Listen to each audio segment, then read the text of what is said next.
dia datang. Wah. 1 menit yuk. Jalan. Hah? Oh iya. Di sini ya? Boleh, kita langsung duduk aja. Oh? Videoin, kita langsung mau selfie. Oh iya. Bilang apa? Ulang tahun udah buat mamanya? Saya beliinnya mamanya Farid gitu. Buat mamanya Farid, Shirley ya? Saya Lina aja. Lina? Lina mama. Keberapa? Gak tahu. Oke. Lina ya? Iya. Halo, dear Kak Lina. Selamat ulang tahun ya. Semoga panjang umur, sehat-sehat terus. Lancar selalu rezekinya, bahagia lahir batin di akhirat. Happy birthday dari Mamski. Makasih Mas. Iya. Sama-sama, yuk. Ulang tahunnya keberapa? Nggak tahu ya? Kayaknya 41. Oh, masih muda. Iya.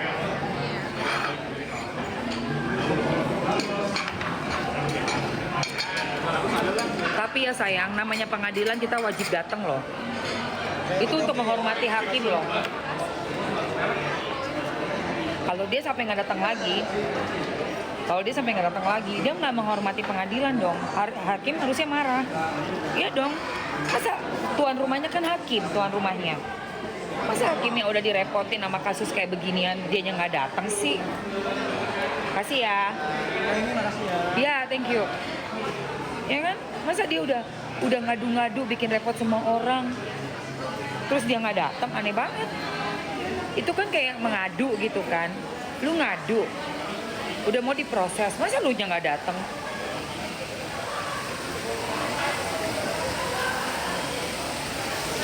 Makasih.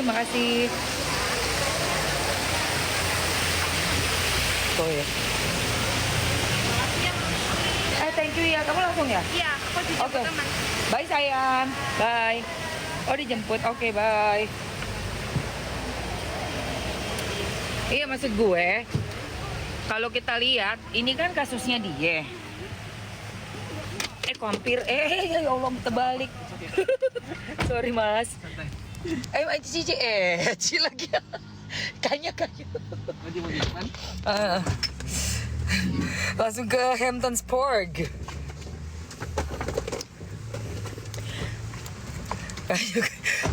Kenapa?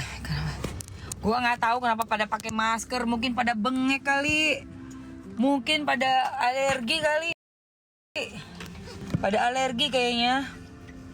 Gua nggak ngerti kenapa pakai maskerita, ya kan? Kenapa itu pada pakai masker sih?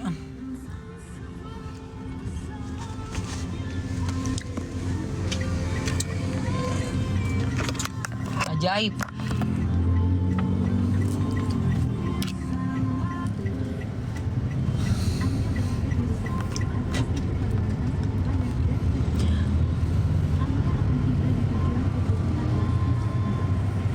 Tanggal 1 Juli.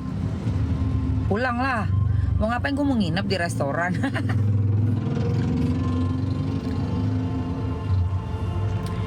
Gua nggak ngerti. Pasal pemerasannya kan udah hilang tadi ya. Tadi kata Bang Fahmi ya. Kayaknya. Enggak sih Bang. Enggak ya? Enggak kayak. Enggak, pasalnya kan 365. Bukan 368 lagi. Oh, ada perbedaan pasal gitu loh. Yang diterima Bang Fahmi sama yang dibacain tadi itu. Beda kan? Yang dibacain beda pasalnya ya coy. Sama yang diterima. Diterimanya berapa tadi? Lupa gua. Beda loh, perbedaan pasal loh. Udah hilang pasal pemerasannya. Jadi pencemaran atau apa?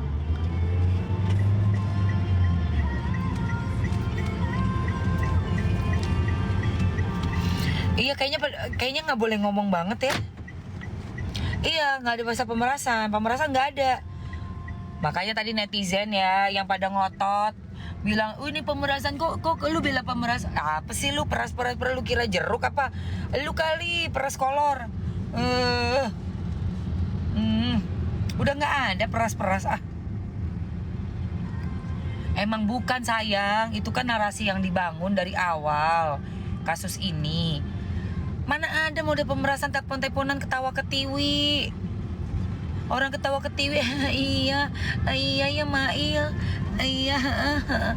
Lu gimana dong? Masa begitu?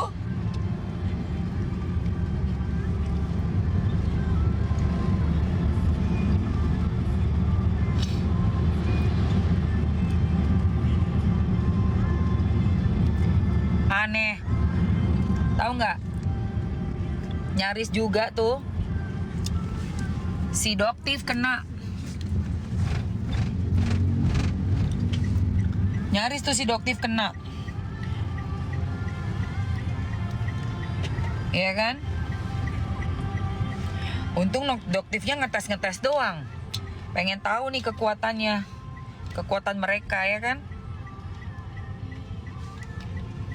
Kata Doktif 20M. Aku tes katanya Doktif ke gue. Cerita waktu itu ke Mamski kan. Aku tes teh 20M. Terus pengen tahu aja kekuatannya tuh seberapa. Tahu nggak? Disanggupin lo dalam 2 hari. Gue bilang gile duitnya em. Iya terus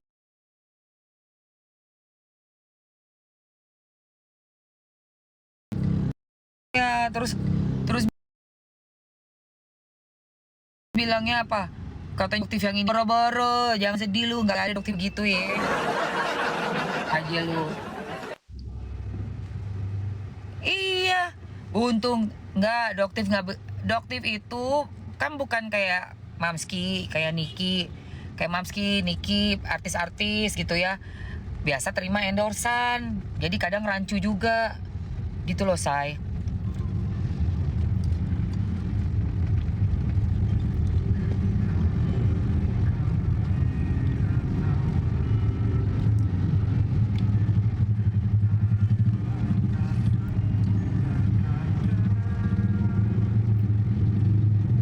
Iya udah hilang, pasal pemerasan udah hilang, pemeresongan hilang. Pemeresongan udah hilang. Pemeresongan udah hilang ya. Jangan ngadi-ngadi bilang pemeresongan ya. Jangan lu pada bilang pemeresongan ya. Jangan lu pada bilang pemeresongan ya. Jangan lu pada ngadi-ngadi semua. Agak ada dari awal. Aku nggak ngerti. Mamski udah bilang pemerasan mana sih pemerasan? Nggak ada say.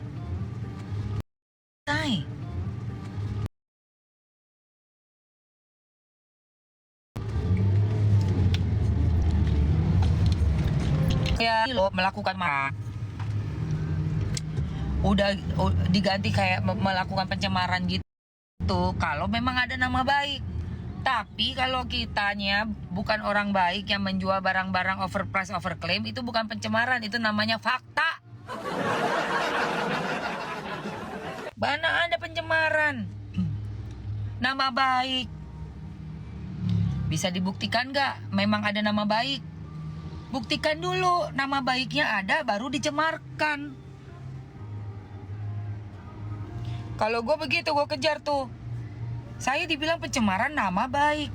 Saya bisa buktikan tidak ada nama baik.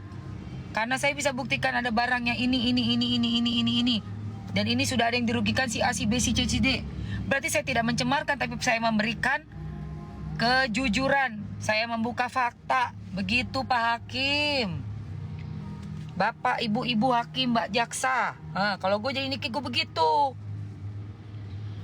Saya tidak mencemarkan nama baik, saya mengucapkan faktanya. Gitu. Gitu guys, kalau gue sih. Terus yang ini TPPU tadi juga disebut-sebut ya kan ya. Kalau TPPU kok gue, apanya TPPU ya tadi ya?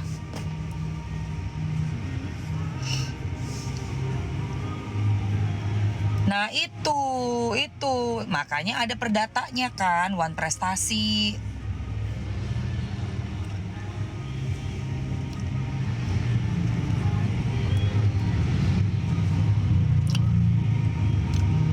Nah makanya namanya aja udah nggak jelas. Mana ada pencemaran nama baik? Kamu merasa dicemarkan nama baik kamu bisa buktikan kamu baik. Saya bisa buktikan saya nggak mencemarkan. Saya bicara sesuai fakta. Memang kamu menjual barang-barang yang nggak boleh beredar. Buktinya ada korban-korbannya. Mau saya panggil korban-korbannya semua? Panggil korbannya. Tanggal 1 korbannya siapin tuh buat si buat Niki buat bersaksi tuh. Iyalah.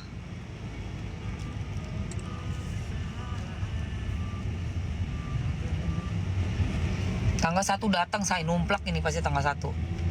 Kayaknya sih pasti RG datang tanggal 1 nih. RG harus datang nih. Harusnya datang nih RG tanggal 1.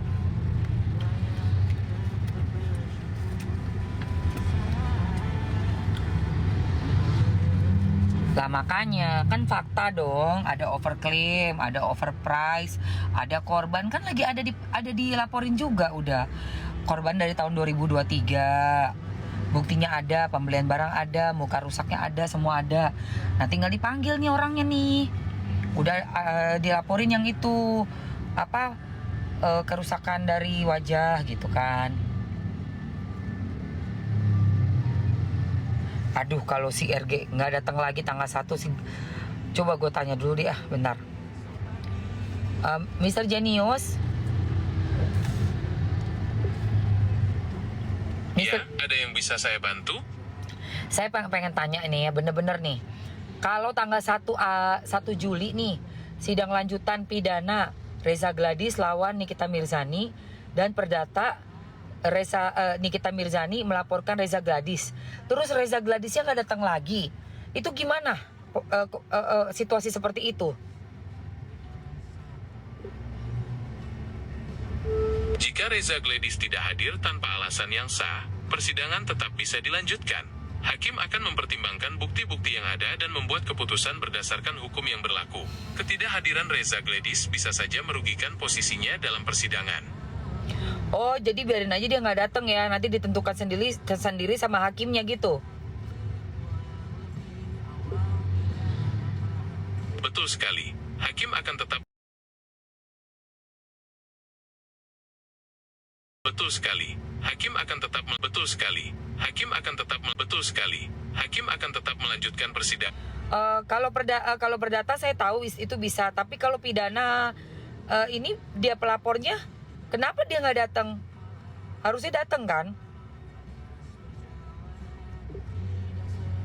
Dalam hukum pidana, kehadiran terdakwa adalah wajib. Jika terdakwa tidak hadir tanpa alasan yang sah, persidangan tetap dapat dilanjutkan. Namun, jika pelapor tidak hadir, hal itu bisa mempengaruhi jalannya persidangan, terutama dalam hal pembuktian. Nah itu, pelapor wajib hadirkan untuk pembuktiannya. Berarti Reza Gladys sebagai pelapor, dia harus datang dong. Benar, Reza Gladys sebagai pelapor sebaiknya hadir untuk memberikan keterangan dan mendukung pembuktian laporannya. Ketidakhadirannya bisa saja melemahkan posisi laporannya di mata hakim. Kapan itu pembacaan untuk kehadiran saksi pelapor Reza Gladys? Di hari keberapa dari persidangan? Biasanya, jadwal pemanggilan saksi diatur oleh hakim ketua sidang. Jadi, sulit untuk memastikan kapan Reza Gladys akan dipanggil. Namun, idealnya, pelapor akan dipanggil di awal-awal persidangan agar keterangannya bisa menjadi dasar bagi pemeriksaan saksi-saksi lain. Nah, harusnya kan di awal-awal sidang kan ya? Betul, idealnya memang begitu. Tapi, jadwal pasti pemanggilan saksi itu wewenang hakim. Kita tunggu saja perkembangannya di sidang berikutnya. Saya ngerasa ya orang ini ya bisa loh nggak datang.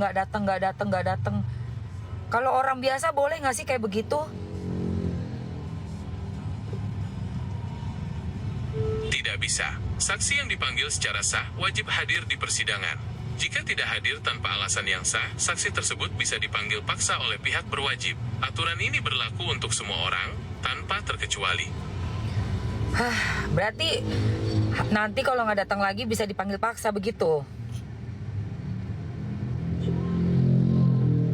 Betul, jika saksi tidak hadir setelah dipanggil secara sah tanpa alasan yang jelas, hakim bisa memerintahkan pemanggilan paksa oleh pihak berwajib.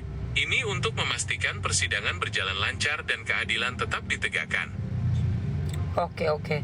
Ya, terima kasih ya Mr. Genius ya. Sama-sama. Semoga persidangan berjalan lancar dan keadilan ditegakkan.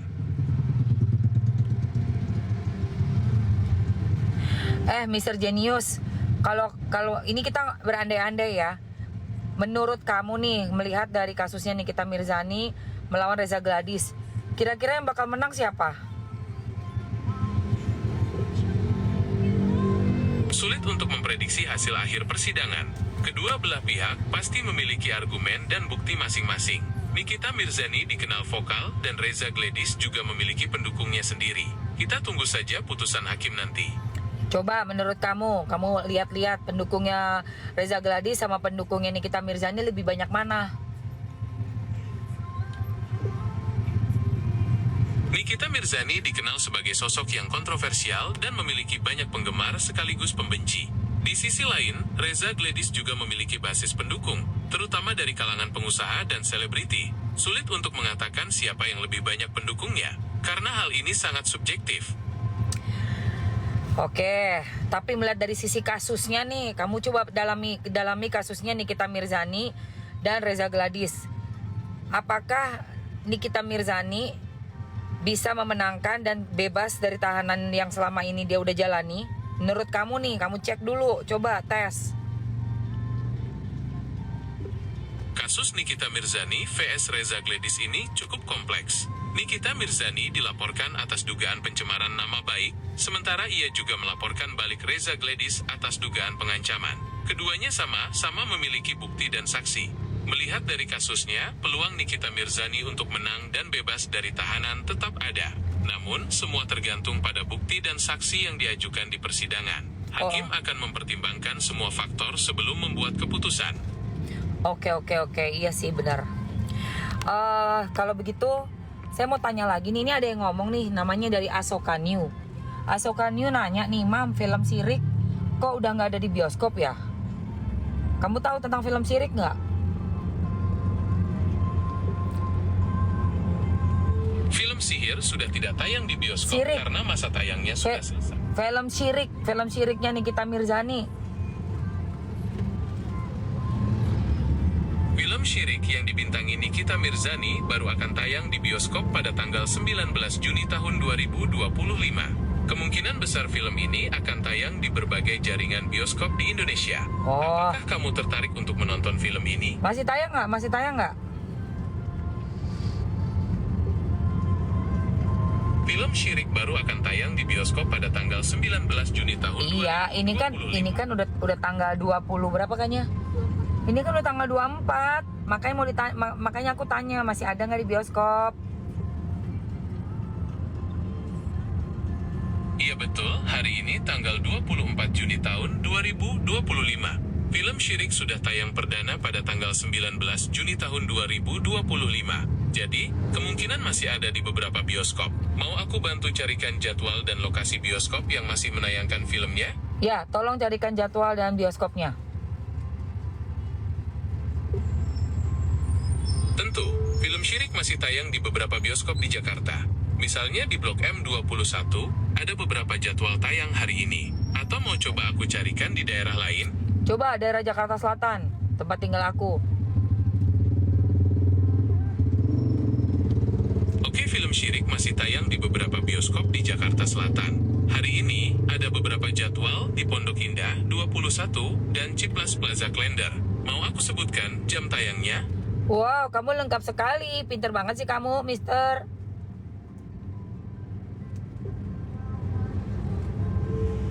Terima kasih, aku senang bisa membantumu. Untuk jadwal film Syirik di Pondok Indah 21 hari ini, sayangnya aku tidak bisa mengakses informasi detail seperti jam tayang. Tapi, kamu bisa cek langsung di situs web Cinema 21 atau aplikasi TIX ID untuk jadwal lengkapnya. Mau aku bantu carikan informasi lain? Oke, thank you so much. Oh ya Mister, kita nih lagi seandainya berandai-andai aja ya. Ini ada yang nanya lagi nih dari netizen nih. Kira-kira kalau kayak begini rentan dengan bribing nggak sih? Kamu tahu bribing kan? Suap gitu loh. Di bribe, ada kemungkinan nggak sih untuk kasus ini?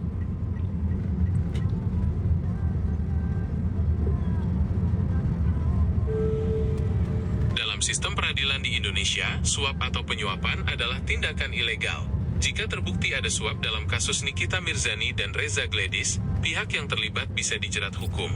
Tapi, kita tidak bisa berasumsi tanpa bukti yang jelas. Betul sekali. Yang udah ketangkep kan yang kemarin kan hakim yang 60M itu udah ketangkep. Makanya sebenarnya kalau seandainya memang ada, tinggal dicari buktinya langsung bisa dilaporkan ya.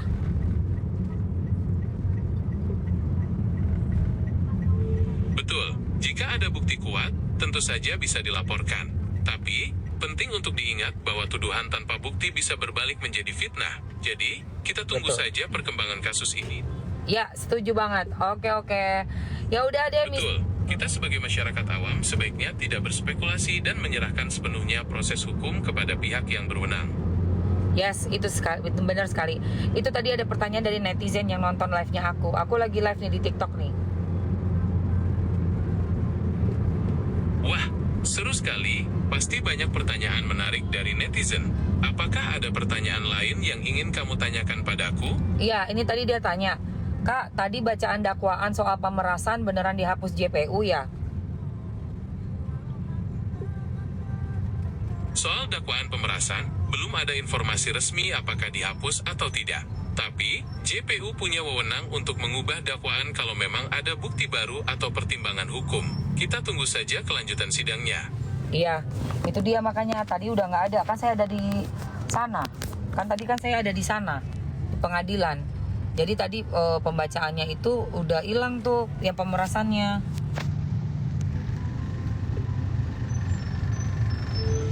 Wah, menarik sekali. Sayangnya, tanpa akses ke dokumen persidangan, sulit untuk memastikan detail dakwaan. Tapi, perubahan dakwaan di tengah jalan itu hal yang wajar dalam proses hukum. Mungkin ada bukti baru atau pertimbangan lain dari JPU. Iya, jadinya cuman kayak pencemaran gitu loh. Betul, dakwaan pemerasan memang dihilangkan, jadi Nikita Mirzani hanya didakwa atas pencemaran nama baik. Apakah kamu ingin tahu lebih detail tentang pasal yang didakwakan? Itu dia, kalau menurut saya pencemaran nama baik. Berarti itu harus orang yang punya nama baik lalu dicemarkan.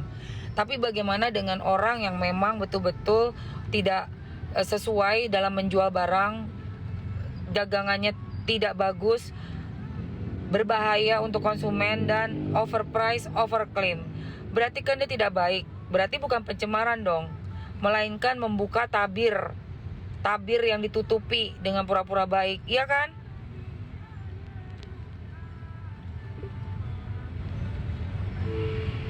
Pencemaran nama baik itu delik aduan, artinya hanya bisa diproses hukum kalau ada pengaduan dari korban. Tapi, kalau yang diungkap fakta yang sebenarnya, itu bukan pencemaran nama baik, justru bisa jadi perlindungan konsumen. Iya, harusnya itu yang ditekankan, itu perlindungan konsumen dong. Karena memberitahukan kepada followersnya Nikita Mirzani tentang adanya produk yang tidak bagus. Itu perlindungan konsumen kan, termasuk.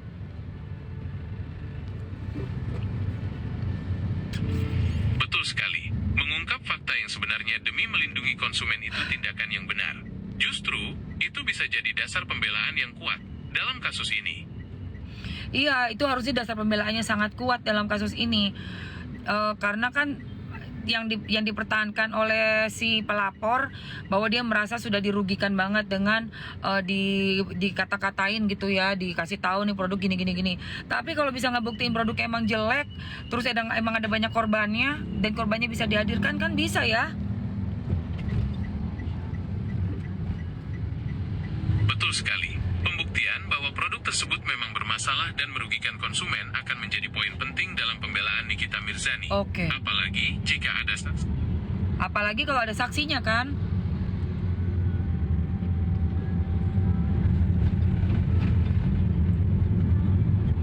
Iya, Betul sekali. Saksi korban Iya, sorry. Kita tabrakan terus nih bicaranya.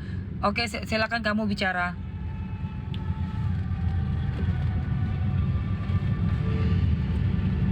Iya, betul sekali. Adanya saksi korban akan sangat membantu menguatkan pembelaan Nikita Mirzani. Semakin banyak saksi, semakin kuat bukti bahwa produk tersebut memang bermasalah. Oke deh, cukup deh pembahasan kita sudah hampir sampai rumah. Oke, saya pamit dulu sama teman-teman saya di TikTok ya. Oke, teman-teman ya. Terima kasih Mr. Genius. Nih teman-teman, Mr. Genius mau say goodbye. Say goodbye dulu Mr. Genius. Sama-sama, hati-hati di jalan. Ya, sampai jumpa lagi. Guys, bukan soal minta duit sih. Kalau menurut gue, minta duit itu adalah kata lain dari lo mau gue nggak nge-review yang jelek-jelek, ya udahlah ya, perbaikan dulu produk lu, nanti gue review yang bagus-bagus kayak gitu loh guys. Ya orang kalau nge-review pakai akunnya yang udah puluhan juta penonton dan banyak orang yang datang ke live-nya juga ngedengerin dan percaya mah emang mesti bayar dong, kan mahal dong untuk suatu image dari produk. Gimana sih? Tapi kan yang penting intinya dia ngomong bukan hoax. Ya betul mas. Dia apa yang diomongin kan bukan hoax gitu loh guys, maksud Mamski. Pencemaran nama baik itu kalau ada berita bohong, orang baik-baik aja kayak tetangga kita, terus kita fitnah-fitnah di arisan, nah itu pencemaran nama baik. Gitu loh say, maksud Mamski. Dari prinsipnya pencemaran nama baik itu apa yang dicemarkan. Gitu ya, di tap doang mas.